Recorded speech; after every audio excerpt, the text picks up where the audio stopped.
During the Cold War, there was a lot of political upheaval around the world, and Japan was no exception in this matter.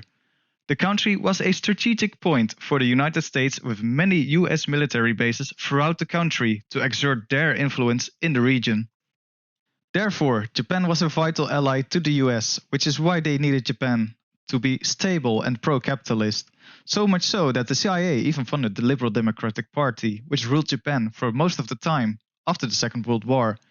But to think that Japan was politically a stable country would be a mistake, as from around 1950 until around 1970, multiple protests swept through the nation. I will talk about some of the biggest protests in Japan at the time, the Anpo protests. The name of the protests is an abbreviation from the Japanese term for security treaty. So, what is this security treaty exactly? And why did it make so many Japanese citizens angry? The treaty is a cooperation and security treaty, which states that both the US and Japan will protect each other, and that the US can place military bases inside of Japan. This treaty had to be signed by Japan to end the US occupation, which lasted from 1945 to 1952. The US military placed in Japan could also be used to combat civil unrest like large-scale strikes and protests. Immediately, the Japanese government began pushing for a revision of the treaty, which at first was rejected by the United States, but after some protests called the Sunagawa struggle from 1955 until 1957, and the Girard incident where a US soldier killed a Japanese citizen, the US government agreed to a revision of the treaty. Although for the Japanese the revised treaty was a significant improvement, many of them were still not happy about it. Many Japanese on the left side of the political spectrum, but also some conservatives on the right, wished for Japan to follow a more neutral path during the Cold War, therefore opposing the ratification of the revised treaty. During the spring of 1959, a coalition of organizations coordinated nationwide protests, which grew larger in size during the following years. But there wasn't only unrest in the streets, as inside the National Diet, the Socialist Party, which at the time held 1/3 of the seats, tried to do anything it could to prolong the process of ratification, to give the protests more time to grow in size. Kishi's government was running out of time, as the Diet session was about to come to an end, and they wanted to ratify the revised treaty before a planned visit by the President of the United States, Dwight Eisenhower. This fact would cause a string of events which would only worsen tensions.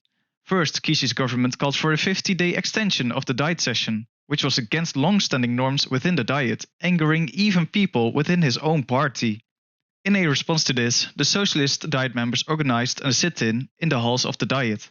Prime Minister Kishi was having none of it and ordered 500 police officers to remove the complete opposition from the Diet chambers. This incident, later called the May 19th incident, caused a spark of outrage across the whole political spectrum. And after this, the Anpo protests would be held daily and increase significantly in size. Less than a month later, the next incident would occur, called the Hagerty incident. On June 10th, Eisenhower's press secretary, James Hagerty, arrived in Japan to prepare for Eisenhower's arrival.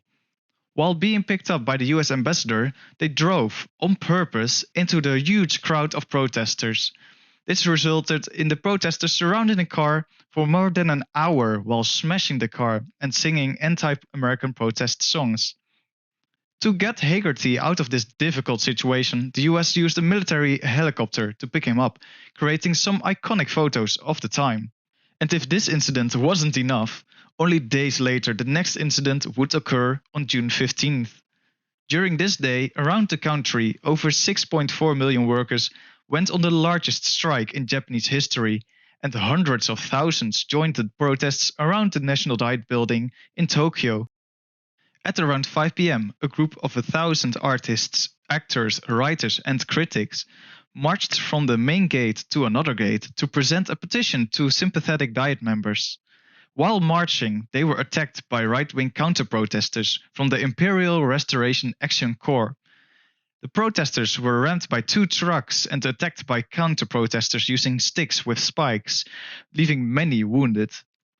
To complete the chaos, only minutes later at the south gate of the National Diet building, a group of radical left-wing students, some part of the left-wing student association Zengakuren, succeeded in taking down the South Gate and proceeded to enter the National Diet grounds. Here, the students would give speeches and sing songs for 2 hours until the police returned to push the students back to the gate. During this struggle, a student lost her life. This student was named Kamba Michiko, who was a communist and part of the Zengakuren. According to the police, she was trampled to death after being knocked down, while other students claimed that she was killed by physical assaults from police officers. The news of her death spread quickly amongst the crowd, and soon protesters would attack the main gate repeatedly. Around 1 a.m., the police were allowed to use harsher measures, which would end the protests. This incident appalled the nation, especially the death of Kamba Michiko. Even though she wouldn't be the first or last person to be killed during the protests, she was from an upper middle class family. Her father was a university professor and she was a student at the elite Tokyo University. All these incidents resulted in the cancellation of the US president's visit to Japan and the resignation of the Kishi cabinet. The protests failed to block the treaty from going into effect, but it did influence how the Japanese government would handle the treaty and how the US government would handle Japan in the near future. The protests would be smaller in the coming years, but there would still be quite a few notable ones, like the 1968-1969 Japanese university protest and the 1970 Anpo protests. If you like this topic, I left some sources down in the description you can check out for yourself if you want to.